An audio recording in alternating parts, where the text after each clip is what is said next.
Aceitem um abraço fraterno de todos os angolanos que neste dia se regozijam com a vossa estadia entre nós, desejando-vos que desfrutem da hospitalidade e do carinho que vos brindamos.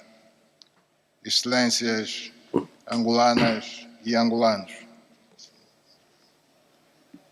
fizemos uma caminhada difícil nestes 50 anos, em que fomos forçados a transpor obstáculos e a enfrentar situações complexas no contexto da Guerra Fria, em que tivemos de nos bater tenazmente pela preservação da nossa independência e soberania nacional. Mal tínhamos acabado de vencer o colonialismo português, que nos oprimiu e escravizou durante séculos, tivemos de imediato de enfrentar o regime retrógrado do apartheid, que representava uma ameaça permanente aos povos da África Austral e da Angola em particular, por nos ter agredido, invadido e estar assente na ideia da superioridade de uma raça sobre outra e no segregacionismo como modelo de sociedade. Ouviram isto do Presidente de Angola? Pois eu tenho uma mensagem para ele.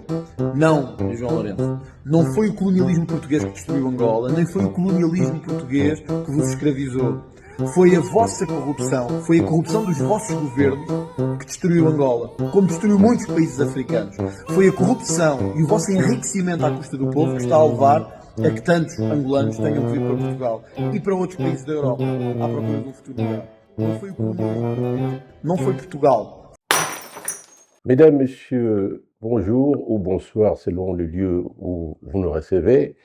Aujourd'hui encore, nous avons l'opportunité de recevoir le professeur Mawete Makisosila, que certains d'entre vous connaissent déjà, un érudit qui est sur la place de Paris, sur la place de France, en Europe, très très connu pour ses œuvres qui sont indiscutables sur le plan scientifique. Alors, puisque nous parlons de l'Angola, aujourd'hui encore, on a choisi un thème qui a été réclamé par plusieurs auditeurs et téléspectateurs qui nous ont demandé de dire un petit mot sur l'économie angolaise. Alors, j'ai appelé le professeur Mawete Makisosila, qui a fait un papier dernièrement très formidable, et je voulais quand même l'interroger sur le tas de l'économie de l'Angola. Alors, donc, je les reçois encore aujourd'hui. Professeur Mawete Makisosila, bonjour. Vous êtes une langue à Congo, comme nous on dit chez nous, c'est-à-dire c'est vous, de maître, qui enseigne. Alors, là, récemment, dans un papier que vous venez de publier sur l'économie de l'Angola, papier que vous avez intitulé « De l'économie du déclin permanent de l'Angola à l'économie de la renaissance angolaise ». Alors, vous affirmez, professeur, que le Portugal n'est pas encore parti de l'Angola. Alors, je ne comprends pas. Comment ça, professeur? Vous dites que les Angolais, nous venons de fêter nos 50 ans d'indépendance. Alors, pourquoi apportez-vous cette assertion des Portugais? Qu'est-ce qu'ils ont à voir avec l'économie angolaise? Il y a un sage de l'Égypte ancienne, il a vécu 2500 avant Jésus-Christ. Lui, il disait, vous ne serez jugés que par rapport à ce qui vous a été enseigné. Le 11 novembre de l'année passée, en 2025, pour les 50 années de l'Angola, j'étais pour la première fois depuis 50 ans en Angola. Alors, dans les échanges que j'ai eus avec nos compatriotes, la question de l'économie est revenue plusieurs fois. Le 11 novembre, le président Lourenço avait fait un discours puissant. D'ailleurs, à titre personnel, je les remercie encore. Parce que il a dit ce que nous pensons depuis longtemps, qu'en 50 ans, l'Angola a fait plus que ce que les Portugais ont fait en 500 ans. Et pour cela, je pense que le temps qui nous est donné est très, très court. Je veux dire ceci, que le président Lourenço avait raison de dire qu'en 50 ans, l'Angola a fait plus que ce que les Portugais ont fait en 500 ans. Alors, sur quoi je me fonde? Ce que les gens doivent retenir, sur le plan historique, la première conquête dirigée vers l'Afrique, en tout cas à l'Afrique du Nord au niveau de l'Égypte, est une conquête qui a été menée par les Perses en 525 sous Cambyse. Cette conquête n'a pas été faite seulement pour se faire plaisir. Lorsqu'il y a colonisation, la colonisation est un moment de l'histoire où un peuple vient conquérir l'autre. Ce n'est pas seulement la conquête militaire, mais vient le conquérir sur le plan linguistique, sur le plan économique, sur le plan culturel, sur le plan politique, sur le plan spirituel. Ce qui s'est passé, c'est qu'au cours de ces 5 siècles, en pratiquant l'esclavage pendant au moins 350 ans, et puis il reste depuis la Congo-Conférence de 1885, nous sommes entrés dans une autre phase historique, c'est la colonisation. Ouais. Tout, et la colonisation et l'esclavage, ce sont des systèmes globaux. En tout cas, sur le plan économique, c'est le pillage des peuples conquis. Donc, pendant 500 ans, le Portugal a volé l'Angola, a volé la richesse matérielle, mais a volé aussi la richesse intellectuelle. Nous ferons, j'espère, une émission pour savoir ce qui a été volé sur le plan intellectuel. Nos ancêtres étaient très, très organisés et avaient une économie qui interdisait d'avoir des pauvres. C'est une économie juste, juste partage des richesses, juste une économie où il n'y a pas d'exploitation de l'homme par l'homme. Donc, la colonisation fit une exploitation de l'homme par l'homme. L'esclavage fit une exploitation de l'homme par l'homme. Donc, ça fait 500 ans. Alors, à la suite du discours du président Lourenço, les Portugais ont réagi. Je vais résumer leurs réponses. Ils disent que nous avons laissé notre langue, notre constitution, nos lois et nos systèmes éducatifs. C'est les Portugais qui ont dit ça. Et je ne crois pas qu'à l'heure actuelle, il y a un Angolais qui peut dire que les Portugais se sont trompés. C'est pour ça que je parle de la présence portugaise. Au cours de 50 ans, les élites, la classe politique angolaise, les élites angolaises se sont battues pour mettre en place une économie qui soit différente de l'économie coloniale et de l'économie esclavagiste. C'est ce qu'ils ont fait pendant 50 ans. Mais ce temps est franchement un temps, c'est très court par rapport à 500 ans. Et ils ont fait beaucoup de choses. Ils ont travaillé. Mais il y a des aspects du travail. Hier encore, une publication du professeur Bilolo, il disait que lorsque un peuple perd sa spiritualité, que la spiritualité, c'est-à-dire la colonisation spirituelle, est la forme de colonisation qui amène tous les défauts qu'on puisse penser. Je vous prends sur le mot professeur parce que là, c'est l'intitulé de votre article qui m'intéresse, Oui. de l'économie du déclin permanent. Alors, Hein? Le déclin permanent. justement, Donc nous sommes au déclin. pendant 500 ans, les Portugais sont venus voler. Lorsqu'on pratique l'esclavage et la colonisation, la force de travail du peuple, le peuple n'a plus d'ambition. Dire que nous consommons, nous aimons les maniocs, que nous allons... Non, non. Ils vont vous dire, vous n'avez pas le temps de cultiver les maniocs. Vous cultivez ce qu'eux, ils consomment. Donc, vous n'avez pas d'économie, il n'y a pas eu d'économie angolaise pendant les 5 siècles, puisque vous travaillez pour que les Portugais soient heureux. En tout cas, l'élite portugaise. Hein. Je ne vais pas condamner tous les peuples portugais. Pendant les 5 siècles, on a imposé aux Angolais un système économique qui bénéficiait exclusivement aux Portugais. C'est de ça que j'ai entendu dire. Alors, cette économie, c'est une économie de déclin. Vous savez, nos ancêtres ont fait quelque chose que je voudrais que les autorités actuelles protègent. C'est l'économie sociale et solidaire. Cette économie consiste en quoi? En la propriété collective de la terre, du sol, des richesses du sol et du sous-sol. C'est ce que nos ancêtres pratiquaient. Lorsque les Portugais sont arrivés, ils ont vu que tous les gens chez nous, l'Angolais, l'Africain ancien, mais en tout cas l'Angolais, naissaient propriétaires terriens.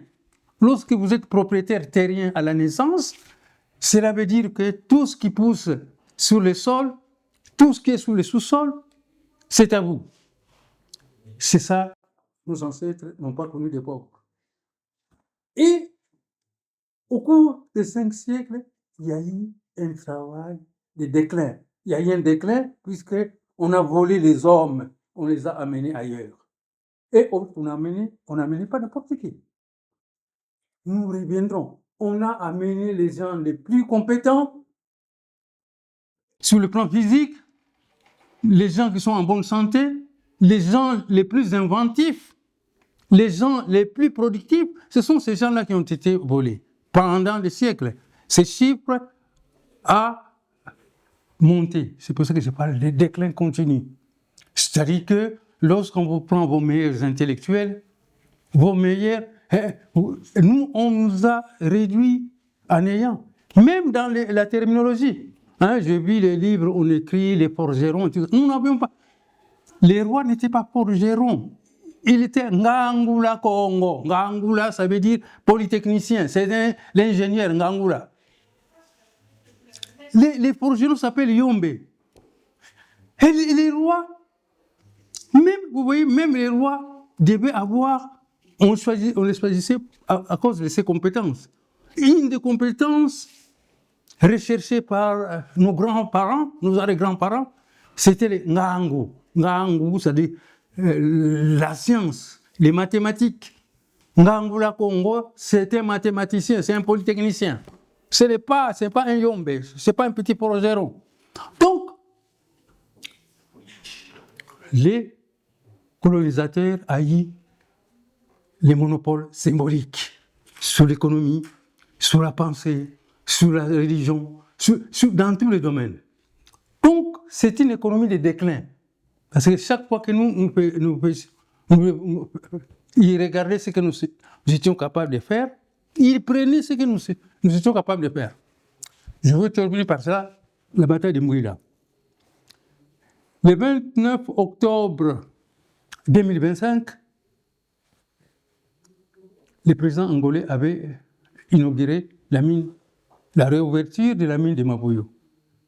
C'était un événement, j'étais même à Makela, donc à quelques 30 km de...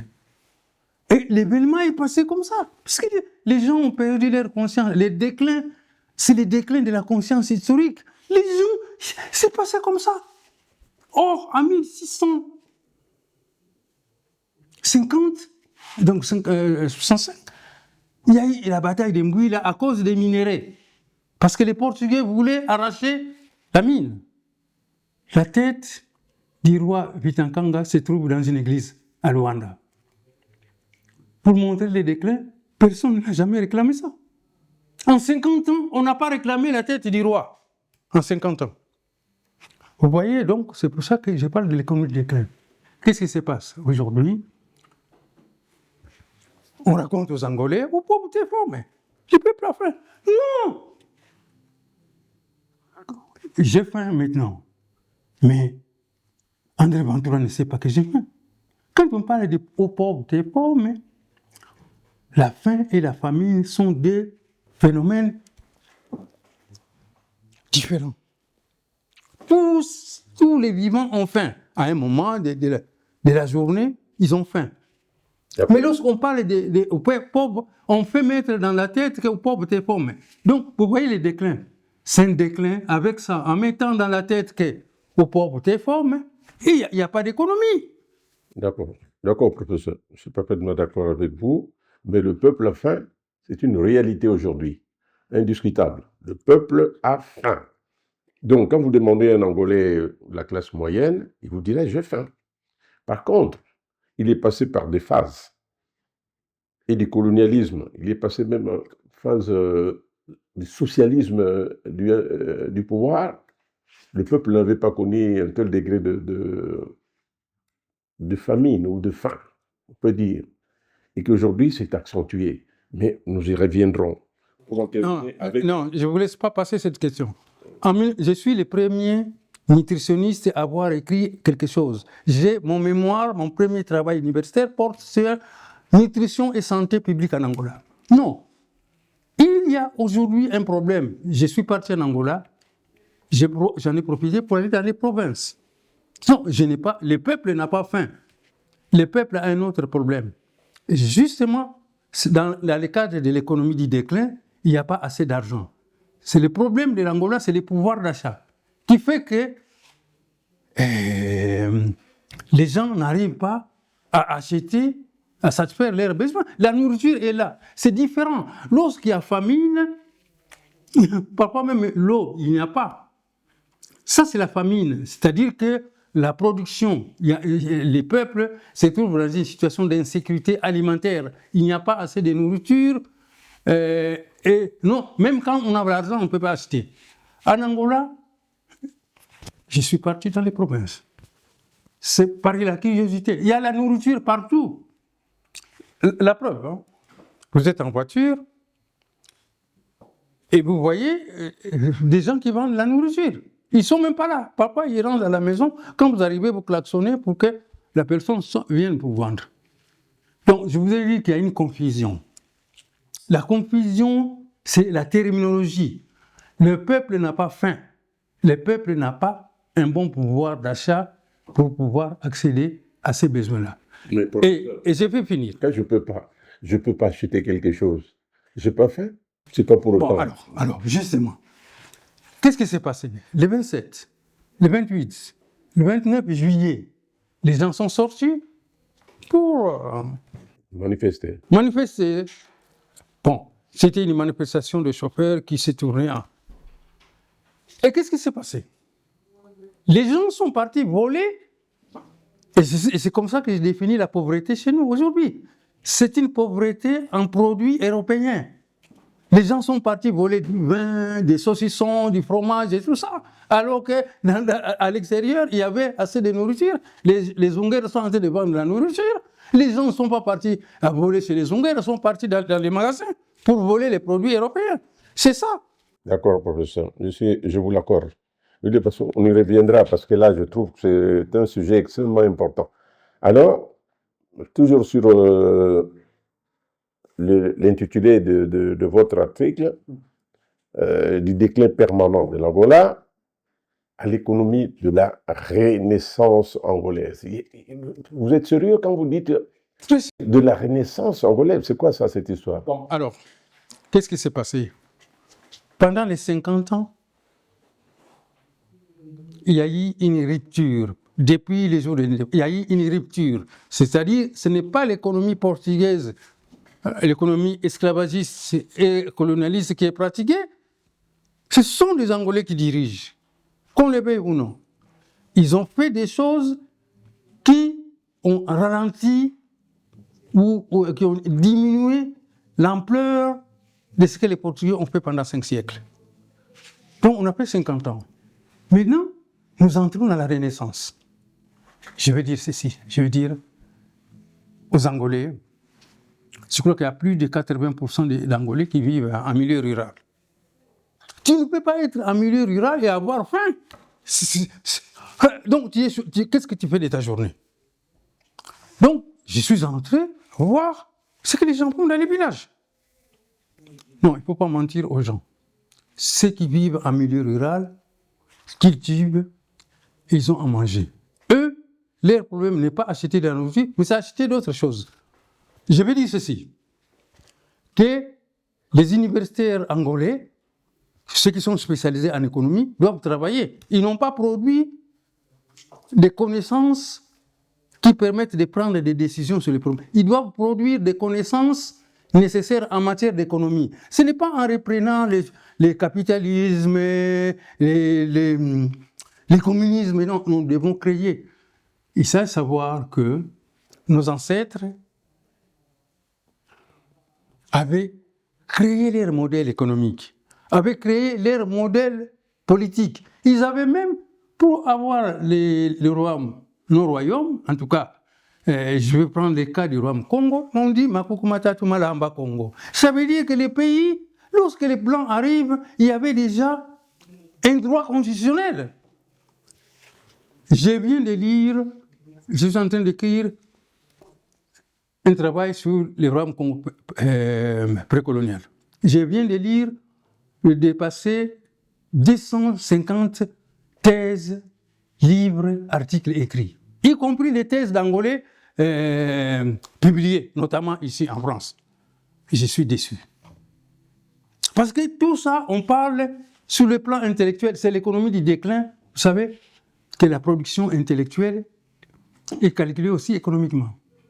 Nous n'avons pas produit assez de connaissances sur nous-mêmes pendant les 50 ans. Sur nous-mêmes, hein, ça je parle. Les Portugais, dans leurs émissions, on dit qu'ils ont laissé des entreprises, ils ont laissé des ponts, ils ont laissé des universités. J'ai dit aux étudiants, aux professeurs, donnez ce travail-là à vos élèves. Si vous êtes professeur d'urbanisme, demandez à vos étudiants de mesurer les routes qui ont été construites sous les Portugais. D'aller étudier les routes, la qualité des routes construites sous les Portugais. Si vous êtes professeur d'architecture, demandez à vos élèves de recenser tous les bâtiments laissés par les Portugais en 1975. Et ça, nous allons travailler avec toutes les personnes qui avaient au moins 30 ans en 1975. Parce que les enfants nés après 1975, ils n'ont pas été éduqués. Et ils n'ont pas été instruits. Hein? Il y a un enfant qui ne connaît pas, qui a terminé sa maîtrise, qui ne sait pas qu'il existe un Cheikh Anta Diop, un Obenga et tout ça. Qu'est-ce que cet enfant a étudié? Qui? Hein? Alors, je vais ici demander aux gens d'étudier. Il y a un livre d'un ancien Premier ministre portugais. Il était professeur à Coimbra dans ces années-là de l'indépendance, Marcelo Caetano.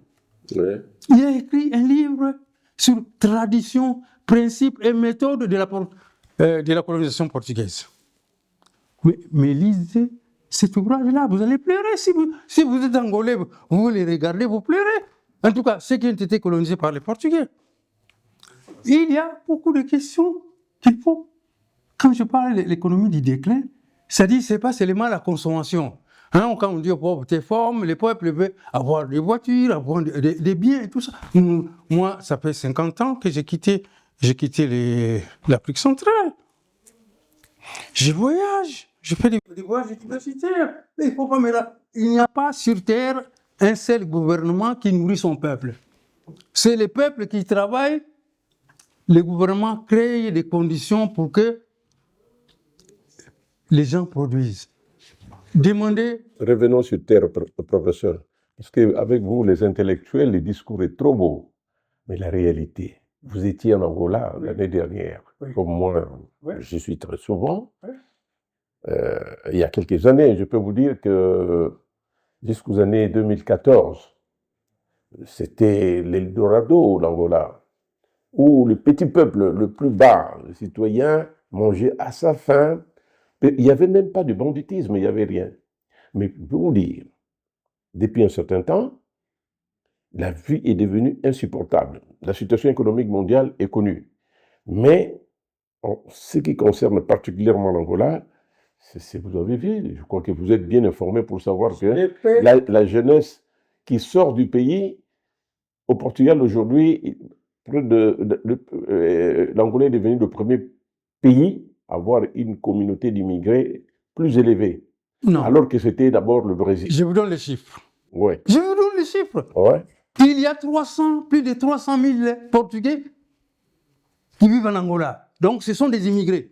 Il y a plus de 300 000 immigrés portugais en Angola. Ouais. Le Portugal, Chega, il n'a pas demandé à ce que ces Portugais-là rentrent. Non. Parce que s'ils sont en Angola, c'est qu'ils vivent la situation des Angolais. Plus de 300 000. Il n'y a que 92 000 Angolais au Portugal.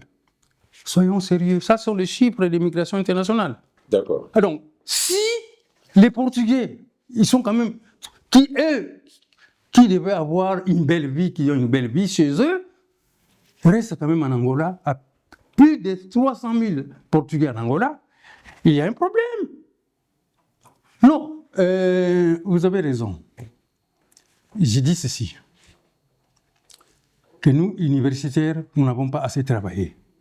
Parce que si on donnait aux étudiants angolais, ceux qui font les ponts, d'aller voir combien de ponts ont été construits avant 1975, c'est ça, il faut faire un bilan comparé.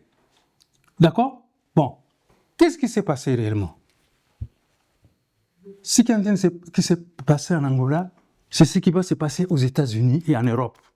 L'Europe va s'appauvrir. Mais très rapidement, les États-Unis aussi vont devenir des pays de pauvres. Pourquoi? L'esclavage, ces pays ont eu leur niveau de vie à cause de l'esclavage. Ils n'ont pas payé les esclaves. Ils ont payé les colonisés jusqu'à donner des faux salaires. Et donc, lorsque on veut faire une comparaison, mon frère, je ne suis pas politicien, c'est incomparable. En 50 ans, ce qui a été fait n'a pas été fait par les Portugais. J'ai vécu à la fin des années 50 et le début des années 60 à Kakouakou. Vous savez combien de temps quand vous quittez Kakouakou pour arriver à Kimbangu? Les nombres en kilomètres de routes, les nombres de maisons, dont les condominiums que j'ai vus, attends, j'étais pas là. Je suis parti 50 ans après. Je vous parle de ce que je sais. On a vécu à Kakouakou, il n'y avait pas de routes asphaltées. Il n'y avait pas de dispensaire, même pas un dispensaire. Il faut que ce travail-là soit fait. C'est-à-dire qu'on fait les bilans de la colonisation.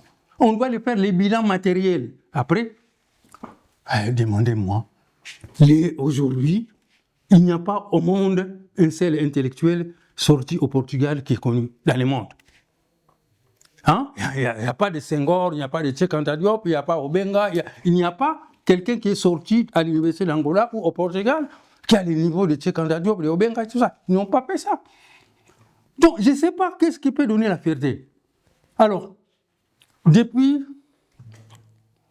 une vingtaine d'années, donc disons les années 2015, la monnaie dollar est en difficulté. J'ai fait un enseignement en Angola sur la dollarisation de la mentalité angolaise. La dollarisation. Les gens pleurent les dollars. Et ils ne savent pas que les dollars, ce n'est pas notre monnaie. Il y a des gens qui étaient étonnés quand je leur disais que ce n'est pas notre monnaie. Ils pensaient que c'est la deuxième monnaie du pays. Non. Le dollar est une monnaie pauvre. C'est une monnaie politique qui n'est pas fondée sur l'économie. C'est ce qui est en train de se passer aujourd'hui. Le dollar est en train de finir. Bon, alors, qu'est-ce que les Angolais, lorsque le dollar va tomber, sur quelle base les Angolais vont discuter? Donc, il faut que le travail de sensibilisation, d'explication, on explique ce que c'est l'économie. On explique comment les crises économiques qui se produisent dans les pays qui nous ont colonisés arrivent chez nous. Et nous, en fait, nous sommes victimes. J'ai mon fils là qui est en train de filmer. il y a 3 ans, j'ai fait un enseignement où je disais que nous, les Africains, nous sommes le seul peuple au monde qui n'a pas de problème, mais qui n'a que des problèmes des autres. J'ai pris quelques étudiants. Je leur ai dit, est-ce que vous connaissez la province de Malange? Alors, bon, Malange déjà, vous voyez, on a pris nos noms, c'est Malanga, la province de Malanga, hein, de Malange. La province de Malange fait 97 000 km². Le Portugal fait 92 000 km². Lorsqu'on regarde la richesse qui est dans la province de Malange, ça peut nourrir toute l'Europe. Alors, la question, c'est est-ce que vous pensez que ce sont les autorités angolaises qui font qu'il y a cette crise-là? Non. Est-ce que, professeur, est-ce que le Portugal, si nous n'arrivons pas à décoller, nous avons tant de richesses du monde, qu'est-ce que le Portugal a à voir? Bon, alors, je réponds. Les Portugais disent que vous n'avez rien fait en 50 ans. Et ils ont eu 500 ans. En 500 ans, ils n'ont pas fait ce que nous sommes en train de demander aujourd'hui. Qu'est-ce qui s'est passé? Ce n'était pas chez eux. Non. On ne leur a pas demandé de venir nous aider. On n'a jamais demandé à ce qu'ils viennent nous prendre en esclavage et à nous coloniser. Bon, s'ils prétendent qu'ils étaient plus avancés que nous, ils sont venus. Ils prétendent qu'ils ont laissé des ponts, qu'ils ont laissé des îles. Non. Moi, je peux vous dire que j'étais enseignant dans une des écoles qui appartenaient à la Révolution angolaise. Et on travaillait avec l'UNESCO. Le 11 novembre 1975, lorsque l'Angola a accédé à l'indépendance, au bout de 5 ans, de 5 siècles de présence portugaise, il y avait combien de personnes qui savaient lire et écrire? Je ne parle pas des gens instruits, des gens alphabétisés. 98% du pays était analphabétisé. Donc, frère, je vais vous dire une chose. Si vous voulez faire une économie moderne, nous sommes maintenant à la 4e génération de l'économie. C'est l'économie du cerveau. Nous n'avons pas assez de personnel instruit pour faire l'économie moderne. On n'a pas. Nous sommes encore à l'économie de la première génération, puisque la deuxième génération, ça, l'économie des transformations, nous ne transformons pas ce que nous produisons. L'économie des Zungueras, là, si les gens ils se plaignent, mais il nous faut des Zungueras, il faut encore plus de Zungueras. Parce que les Zungueras, un Zunguera travaille, est utile pour le pays, n'est pas chômeur, les Zungueros. Mais c'est l'économiste européen qui t'explique. Donc, en résumé, professeur, le Portugal est responsable de la situation de l'Angola. La France est responsable de la situation de ses colonies. L'Angleterre est responsable de la situation de ses colonies. Nous sommes d'accord. D'accord? On est d'accord. Maintenant, la responsabilité pour retourner un peu la roue, ça, ce n'est plus eux, c'est aux propres Africains. C'est ce que j'appelle la Renaissance. C'est ce que nos aînés, nos théoriciens parlent de la Renaissance. La Renaissance nous demande d'abord qu'on soit conscient. C'est-à-dire, quand quelqu'un se déclare économiste en Angola, il doit écrire des livres qui expliquent l'économie à l'époque de nos ancêtres. Parce que c'est celle-là qui est adaptée à notre mentalité. Regardez un pays, je prends un pays, le plus grand pays, la première puissance économique dans le monde, c'est la Chine. Il ne faut pas se tromper, la Chine. Vous allez en Asie, les Zungueros, dans toute l'Asie. C'est dans l'Asie qu'il y a ce qu'on appelle les 5 dragons. Les 5 grandes puissances économiques en dehors de l'Europe et tout ça. Bon, permettez-moi, puisque vous me donnez l'occasion. Je prends un pays comme le Danemark. Ça se superficie, je crois, autour de 50 000. Ça ne fait même pas la province de Bengo. D'accord? 5,5 millions d'habitants. Vous prenez le Portugal, 92 000 km. Est-ce que vous connaissez la richesse naturelle du Portugal? Du Portugal, trop de Portugal. Moi, on revient sur l'Angola. Non. Moi, j'ai besoin de faire la comparaison. C'est-à-dire que je veux dire que nous avons de l'espoir. Pourquoi? Parce que si nous prenons une province comme Malange, 92 000 km, Vous voyez tout ce que Malange produit comme richesse naturelle. Ça demande qu'on revienne à ce qui nous manque, c'est un modèle économique. C'est-à-dire qu'il faut une doctrine économique qui correspond à la mentalité, à notre mentalité. D'accord? D'accord. Donc, c'est ce que nous allons appeler la Renaissance. Nous avons eu 50 ans. Nous voyons ce que les 50 ans, en restant dans ces modèles. Parce que, qu'est-ce qu'on a fait? L'indépendance n'a été que changer les hommes, donc enlever les blancs et mettre les noirs. Bon, mettre les noirs et les... Il y a un ami qui parle souvent des demi-noirs. Oh. Hein? D'accord, professeur.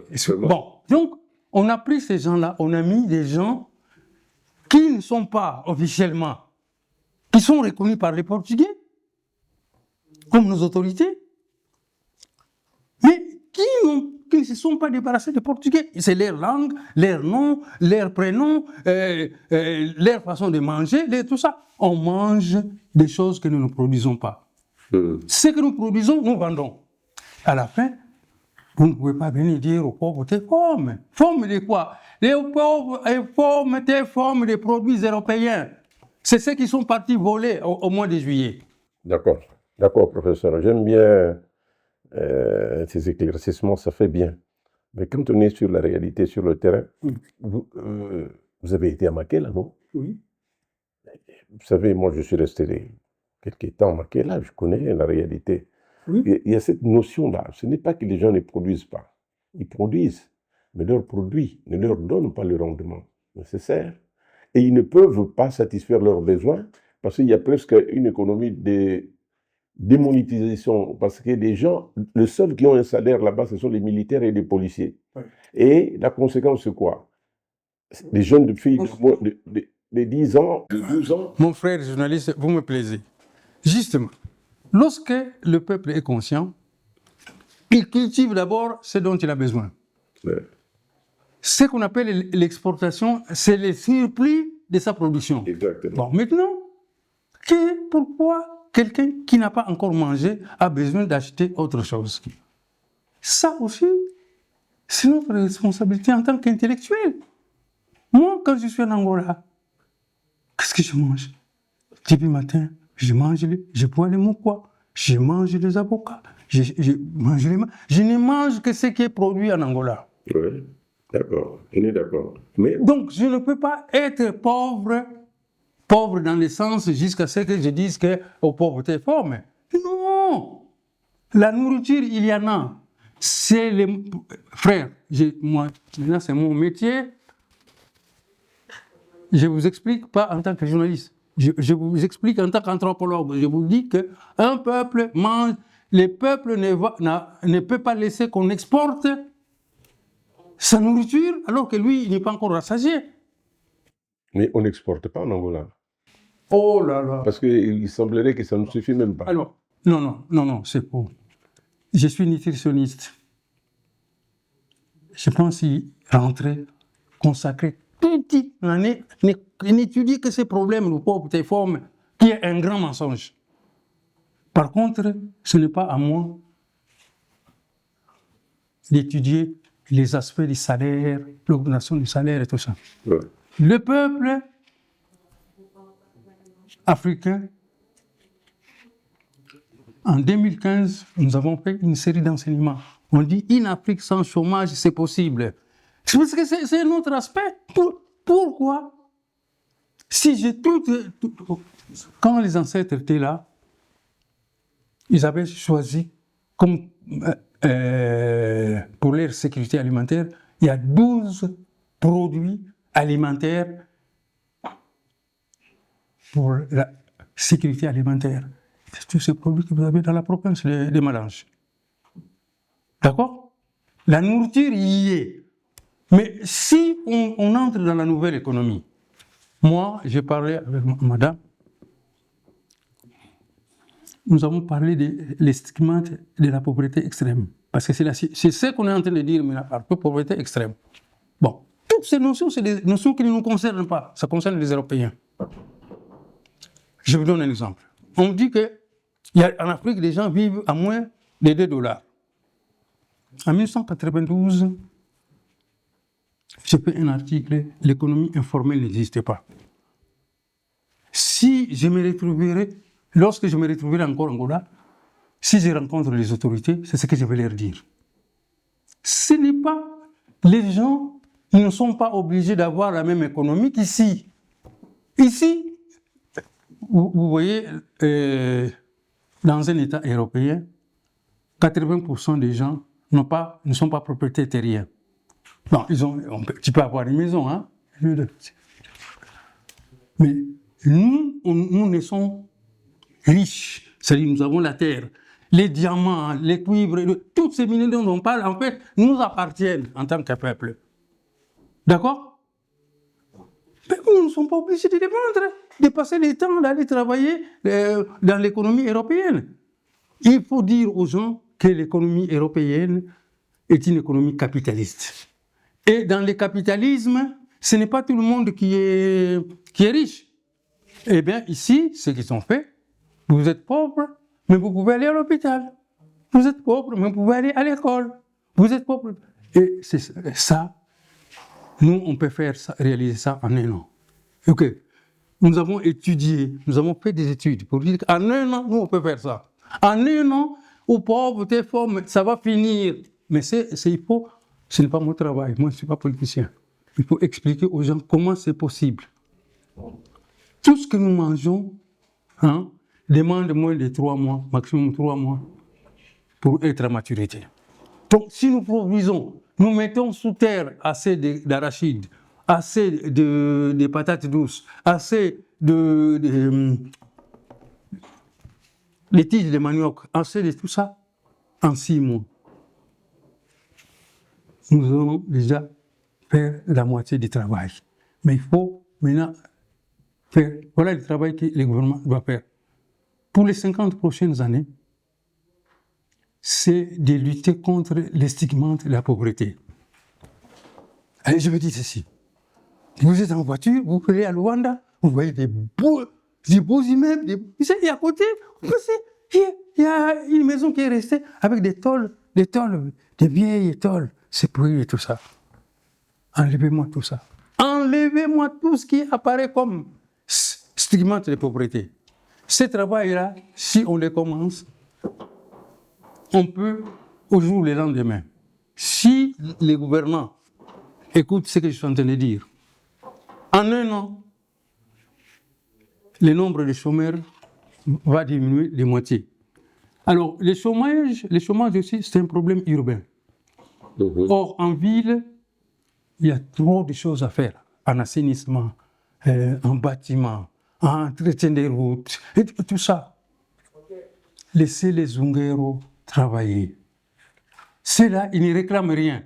Laissez-les travailler. Mais, je disais à maman hier, vous savez, malheureusement, puisqu'on pense que les Zungueros, c'est dangereux, ces gens-là, ils travaillent réellement pendant la saison sèche. Parce que quand il pleut, ils entrent en insécurité. Quand il pleut, ils doivent aller se cacher. Il faut créer des conditions qu'ils restent travailler même quand il pleut. Nous pouvons créer un autre type d'architecture. Mais si on fait ça, ne fût-ce que mettre des bonnes tables dans les rues, ça va créer combien d'emplois? Pour les menuisiers, pour les gens. Ça va créer des milliers d'emplois. Et ça, pendant les 50 prochaines années, nous ne pouvons pas avoir des gens avec des tables pourries, des gens avec... Tu vas en Angola, en Afrique, ce qui me touche, tu regardes les pieds, les chaussures. Non, ce ne sont pas des chaussures. Nous sommes assez riches pour avoir des chaussures pourries comme ça. Et donc, la pauvreté, frère, c'est quand ils sortent, tu vois, tu regardes quelqu'un, tu dis qu'il est pauvre. Je ne dis pas que la pauvreté n'existe pas. Je dis les gens sont pauvres. Ils sont pauvres parce qu'ils sont victimes d'une économie qui n'est pas la leur. Ils sont victimes d'une religion qui n'est pas la leur. D'accord, professeur. Donc, je crois que on a vu l'ensemble de la chose. Alors, en 2 mots, dites-moi en 2 mots, s'il vous plaît, parce que le temps court derrière nous là. Ou bien c'est nous qui devons courir. Alors, dis-moi en 2 mots, le Portugal est le responsable des malheurs de l'Angola Oui. et comment est-ce que l'Angola compte s'en sortir. Voilà. Alors, l'Angola, les Angolais doivent fermer les oreilles à tout ce que les Portugais disent. Fermer les oreilles, ne pas même les entendre. Parce que si un Portugais, une autorité portugaise veut nous donner des leçons, on va commencer par faire les bilans pendant la colonisation. Ils nous ramènent nos grands-parents qu'ils ont amenés. C'est des millions de personnes qu'ils ont amenés là-bas, qu'ils ont exploités, qu'ils ont tués, tout ça. Pendant la colonisation, les entreprises, je vous pose la question, les entreprises portugaises qui sont en Angola emploient combien de personnes? Parce que ce serait aussi la solidarité, non? Combien d'emplois les entreprises portugaises qui sont en Angola créent? Combien? Combien d'emplois, quel est le niveau des salaires moyens que l'entreprise portugaise qui est en Angola paye aux Angolais? C'est ça le vrai problème. Donc, nous allons demander aux autorités angolaises de travailler sur les nationalismes économiques. Quand moi j'arrive, je n'ai pas le temps pour dormir. J'enseigne. C'est ça les nationalismes économiques. Les gens, nous avons trois grands ennemis. L'ignorance, l'inconscience historique et la pauvreté extrême. Ce sont ces ennemis-là. Moi, chez Gaouli, tout ça, c'est des bêtises. Je dis que c'est un petit néocolonialiste et tout ça, qui nous laisse tranquilles. Mais nous devons regarder nos maisons, nous poser des questions. Pourquoi nous avons encore des maisons en tôle? Qui vend les tôles d'ailleurs? Parce que si les tôles n'étaient pas chères, il n'y en aurait pas autant partout. Qui nous vend les tôles? Les tôles, ça veut dire que quand il fait chaud, à l'intérieur de la maison, ça fait combien? C'est ça ces études qu'il faut mener pour dire aux gens, quand on va les dire, vous voyez, dans la maison, vous dormez là, en tôle là, hein? Quand ça chauffe, tous, c'est comme si vous avez la fièvre. Et même quand vous n'avez pas vraiment la fièvre de la maladie, si vous avez une petite infection, c'est grave. La qualité du logement. Vous voyez, ça, c'est un travail. Il ne faut pas que nos autorités se tracassent la tête. Le travail à faire, il est facile. Donc, je dis, 2025-2075, nous ne voulons plus voir des Zongueros. Ah, c'est des Zongueros malheureux. Parce que les gens, non seulement des Zongueros, mais malheureux. Nous ne voulons plus voir des tôles pourries. Tu passes devant, tu entres chez les gens. Les toilettes sont pourries. Moi, je suis entré chez des gens. J'ai fait 4 jours, parce que l'odeur que j'ai, tout ça, les toilettes, a fait que j'ai fait 4 jours, j'étais constipé. Ça, c'est la pauvreté. Vous voyez, ça, pour moi, c'est de la pauvreté. Lorsque j'arrive, que les gens n'ont pas de bonnes toilettes, c'est de la pauvreté. Okay. Mais quand j'arrive, c'est que les professeurs à l'université n'ont pas enseigné à l'enfant qui est Tchekanta Diop, qui est Obenga, ça, c'est la pauvreté. Tu vois, c'est notre type de pauvreté. Je peux même parler sans même parler du portugais, Eh bien, l'homme politique a pour mission d'encadrer. Les citoyens, chacun doit faire ça. Chacun a son métier. Dans son métier, chacun doit montrer dans son métier qu'il aime ces pays-là. C'est ça que j'appelle nationalisme économique. Ça y est, si je vais chez ma grand-mère, je trouve que ma grand-mère vit dans une case qui est sale. Il faut que je me donne au moins, je vais dire à la grand-mère, dans 3 mois, tu ne seras plus dans ces conditions-là. Nous ne serons plus dans ces conditions-là.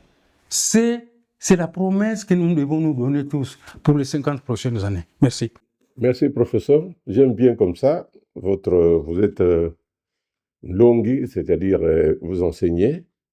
Pour vous, le temps est illimité, mais nous, dans le métier, nous sommes vraiment à la fin. Alors, je dis merci beaucoup, professeur. Et nous allons poursuivre encore ce débat dans les prochains jours, dans une prochaine émission, en attendant aussi les réactions de nos téléspectateurs qui auront sûrement quelque chose à dire, un commentaire, et nous allons répondre ça pour le professeur. Donc, merci à tous de nous avoir suivis et à la prochaine. Corremos o sério risco de ser colonizados 2 vezes num tão curto espaço de tempo. Mas, como a ameaça era coletiva, pesava sobre vários povos, a África Austral uniu-se e ergueu-se como um só corpo, num amplo e dinâmico movimento dos países da região que se organizaram no quadro da chamada linha da frente para coordenar estratégias, reforçar a capacidade de luta e de resiliência face a esse regime agressivo. Foi uma fase difícil e de muita entrega de todos, em que o antigo presidente José Eduardo dos Santos assumiu um papel de liderança na condução das ações diplomáticas e de outra natureza para acelerar o fim do regime do apartheid, que viu ruir as bases em que assentava, a partir da derrota militar que lhe foi infligida na célebre batalha do Cuito-Cuanaval.